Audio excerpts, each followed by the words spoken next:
Сәлем құрметті көрермендер. Ең соңғы жаңалықтарды алғашқылардың қатарында білгіңіз келсе, бейне астындағы лайк және подписаться таңбаларын басып, біздің арнаға жазыла кетіңіз. Қайың шырынын алғандарға 35 мың теңге айыппұл салынады.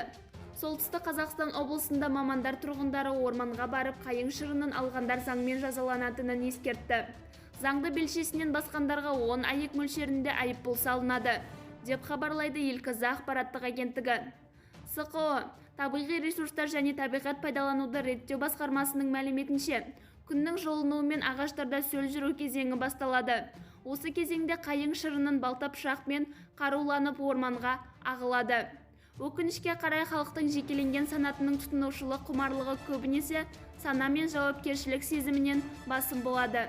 Салдарынан қоршаған ортаға айтарлықтай зиян келтіреді. Бізді бақылауды жалғастырыңыз. Арнамызға жазылып, бір ғана лайк түймесін басуды ұмытпаңыз. Сау саламат болыңыз.